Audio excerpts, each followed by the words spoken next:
Welcome to the 2020 NBA Draft. The Minnesota Timberwolves select Anthony Edwards. Golden State Warriors select James Weissman. The Charlotte Hornets select LaMelo Ball.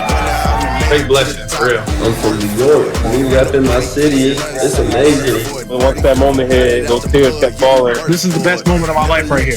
There's nothing comparing to this moment right here. I might have got a little teary-eyed last night. What's going on, everybody? Welcome into First Take. Hello, Max Kellerman. Lives changed forever. Huge congrats to all the draftees and their families. Much deserved. Stephen A. will be with us in just a moment, and we are going to have all the reaction to the draft, obviously, Max, but breaking news out of Golden State. That's where I will begin with Klay Thompson, the NBA champion who's recovering from a torn ACL. I know, in his left leg, suffered a lower right leg injury working out on Wednesday. He will undergo an MRI today. Obviously, we are all hoping that it is nothing serious. Max, I will start with you. What was your initial reaction when you heard this?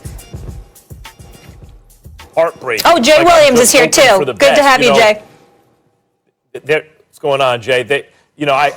His father, Michael Thompson, who's a two-time NBA champ with the Lakers backing up Kareem, was the number one overall draft pick by Portland, was a 20 and 12 guy before he got to the Lakers, does LA radio, and I used to work the radio a lot with Michael Thompson, and so I've been watching Klay for a long time, the ups and downs and the hopes, and like as is the case with many people who followed certain athletes, I feel like emotionally invested in his career. This is devastating. First of all, the injury that he was coming back from, people were like, oh, thank God it's not an Achilles. But I think people were a little quick to just assume he was going to be the same guy. That's a very serious, catastrophic injury that Klay was recovering from. Mm-hmm. And don't forget, this kid is so tough, he didn't want to come out.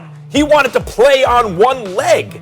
Like, he is one of the all-time great two-way guards in terms of the level of his shooting, capable of getting hotter than anyone who ever lived. He once scored 26 points in a quarter, and it was the second highest quarter that he had that season. Quarter, because he went for 37 in another quarter, right? Like the all-time record. Mm-hmm. And he was an excellent defender, and as I said, tough as nails. A big part of what made Golden State so special. So coming back off a catastrophic injury, where people are like, oh, thank God it's not an Achilles, but oh my God, this is really bad.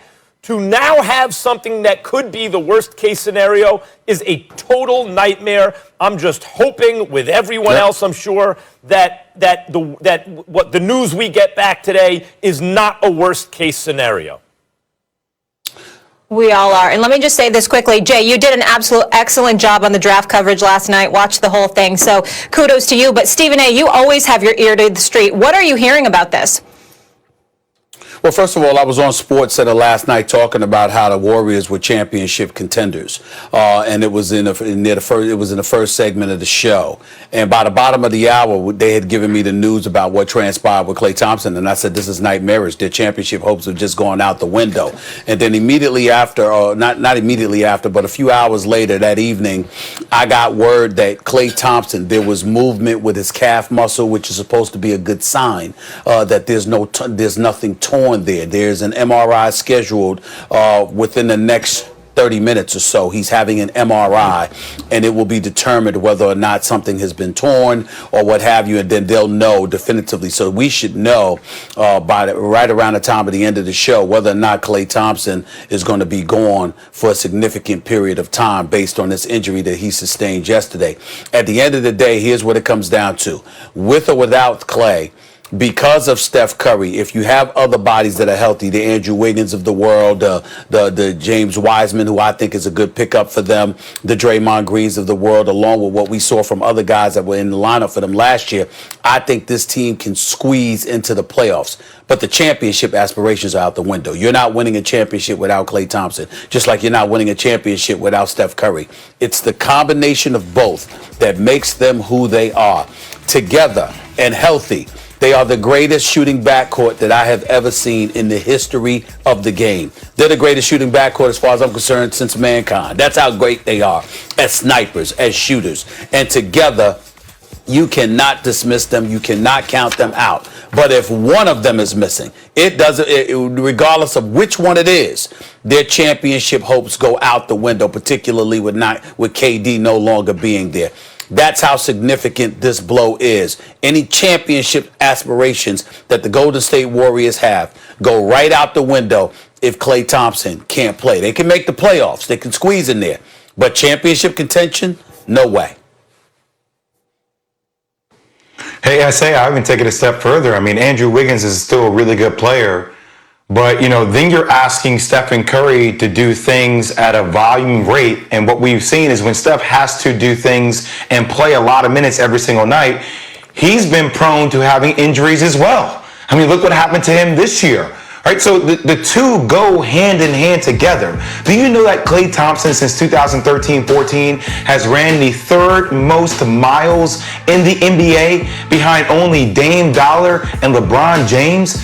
Like, he is such a key cog in that wheel because he is constantly moving. They run him off so many down screens, flare screens, drag screens. They do so many different things with him that he constantly keeps the defense on their toes, which allows Stephen Curry to then play off of the ball as well or on the ball. And you can't abide all your attention to just Steph. So, look, I agree with you, Stephen A. If there's no Klay Thompson on the court, not only are there aspirations to win a world championship out the window, I don't know if they squeeze to make the playoffs. They're fighting for that. Yeah. Phoenix is coming. CP3, Devin Booker, Mikal Bridges, Cameron Johnson, they have a lot of the pieces there, guys.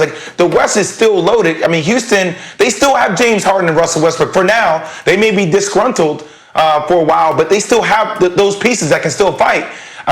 It's going to be interesting to see how that one plays out.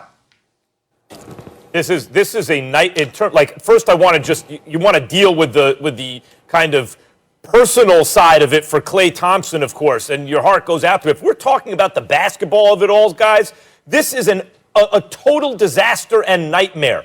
Let me ask you something, because Steph Curry is a mobile artillery unit, right? His handles get him anywhere he needs to go, and his shooting is probably the greatest ever when you consider how he's on the move, right? Who else can shoot the ball on this team? Tell me another shooter on the team who's going to get serious minutes. Wiggins will take a bunch of threes. He's a below-average shooter. Well, Pascal, this is a nice young player. Doesn't shoot. I'd like to answer that, Matt. Wiseman. That's not a shooter.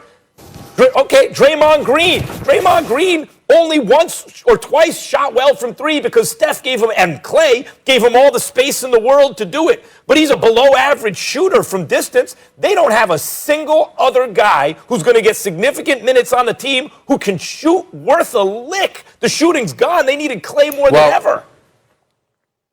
First of all, I think you're wrong. And here's why I think you're wrong, Max. First of all, they don't have to have shooters if you have people who can score, which Andrew Wiggins can, because the brother has averaged over 20 a game for the last few years. Let's remember that. You look at some of the players that they put on the court last year. That was without Steph and without Klay.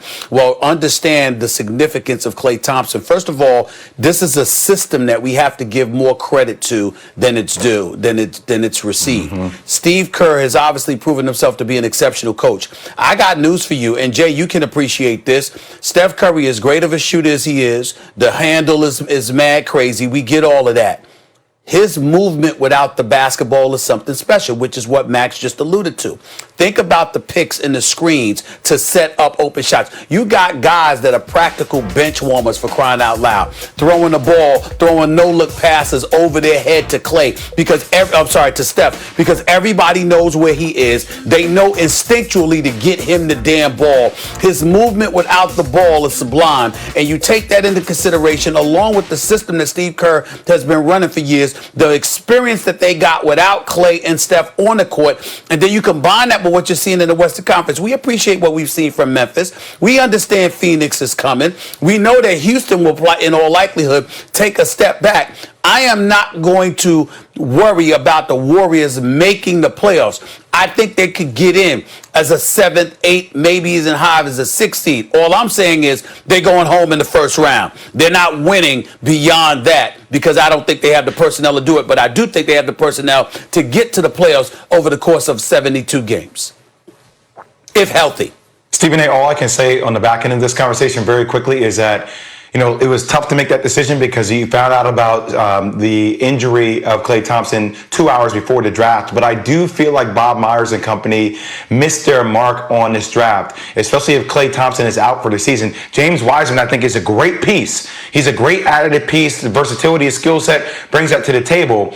But if it's just Steph and Andrew Wiggins, one of the things that made Klay good as well is his playmaking ability. I do think that LaMelo Ball could have helped this team from a playmaking perspective to have Steph play off the ball. Because when we see Steph with the ball, that's when it starts to be problematic for this team.